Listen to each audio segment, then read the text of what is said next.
থাকতে দেবে, ঠিক আছে? আর কোনো কিছু বলবো না। ও যখন এতগুলো লোকের ভালোবাসায় যখন ও না বুঝতে পারছে, তোরে আরে আর কোনো কিছু বলার নাই, ঠিক আছে? যে লোকটা যার পেটে 10 মাস 10 দিন ওরে রাখছে, সেই লোকটার কথা যখন ওরা নমস্কার বন্ধুরা, লাভ জিহাদ আসলে কি সেটা অনেকেই জানে না, কিন্তু তার একটা জলজান্ত প্রমাণ আজকে আমি নিয়ে এসেছি। কিছুদিন আগে মোটামুটি 16ই মার্চের দিকে আমি একটা ভিডিও দেখেছিলাম ফেসবুকে স্ক্রল করতে করতে। তো ওইখানে দেখলাম, সম্ভবত ভিডিওটা বাংলাদেশের, তো সেইখানে দেখলাম একটা হিন্দু ঘরের মেয়েকে কিভাবে একটা মুসলমান ছেলে ঘরের থেকে তুলে নিয়ে যাচ্ছে। অনেকে বলছে যে সে মেয়েটা তো নিজের ইচ্ছাতে যাচ্ছে, এখানে নিজের ইচ্ছাটা প্রকাশ পাচ্ছে না, কেননা মেয়েটা এখনো অনেক ছোট, আশা করি তার 13 থেকে 14 বছর বয়স। সেই বয়সে তার মধ্যে পরিপক্ক বুদ্ধি কিছু বলে হয়নি, আর তার মা বাবার সামনে থেকে সেই মেয়েকে টেনে নিয়ে যাচ্ছে মুসলমান ছেলেটা। আর ঘর ভর্তি মুসলমান ছেলে ভরে গেছে, মানে ঘরটা ভর্তি হয়ে গেছে মুসলমানদের ছেলেদের জন্য, ঠিক আছে? আর একজন ভিডিও করে সেই ভিডিওটা পোস্ট করেছে, সেই মাধ্যমে আমরা এই ভিডিওটা পেয়েছি। তো সাইডে এখানে দেখতে পাচ্ছ যে কিভাবে ওই মেয়েটাকে ভালোবাসার জালে ফাঁসিয়েছে। আর এইভাবে হয় লাভ জিহাদ, তাকে বিভিন্নভাবে বিভিন্ন প্রতিশ্রুতি দেয়, পরবর্তীতে তাকে কি হয়, হয়তো তাকে কেটে বস্তায় ভরে, নাহলে অনেক লোকের সঙ্গে তার সহবাস করিয়ে তাকে ছেড়ে দেয় একটা বাচ্চা হওয়ার পরে। তো এই মেয়েটার সঙ্গে সেই একই ঘটনা ঘটবে আমার যত সম্ভব। মেয়েটার মা বারবার বলছে তুই যাস না, তুই পড়াশোনা কর, পরবর্তীতে তুই যা করবি সেটা আমরা মেনে নেবো, কিন্তু এই মুহূর্তে যাস না।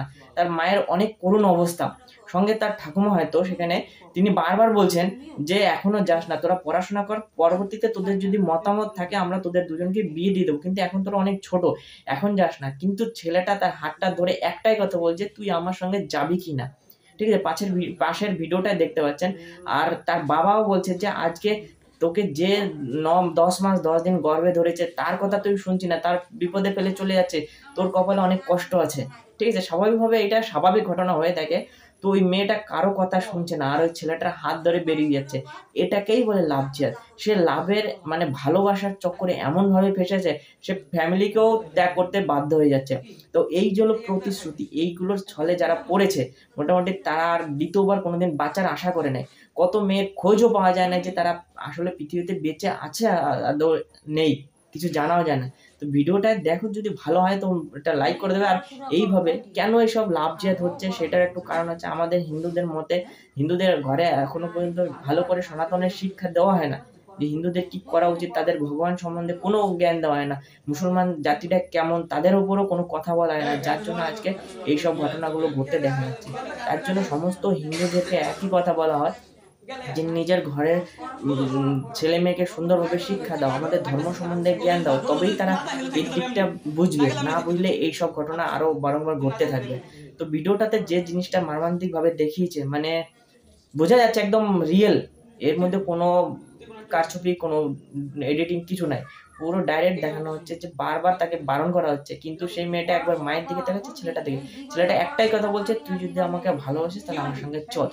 তো মেয়েটা এখন অল্প বয়সের ভালোবাসা একটু গাঢ় হয়, কিন্তু পরবর্তী যখন বুঝতে শিখবে তখন তার হাতে হয়তো সময় থাকবে না। সে অলরেডি 4-5 জনের ভোগী একটা মেয়ে হয়ে যাবে অলরেডি, যে 4-5 জন তাকে অলরেডি ভোগ করা হয়ে গেছে। পরবর্তীতে সে না বাঁচতে পারবে না মরতে পারবে, তার অবস্থা কি দাঁড়াবে সেটা তো তার কপালেই আছে।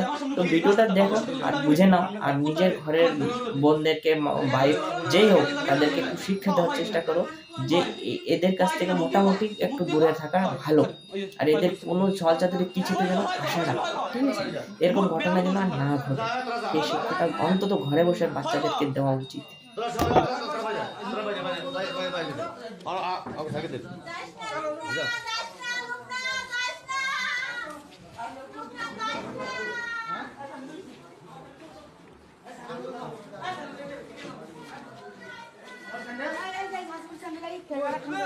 এই দেখ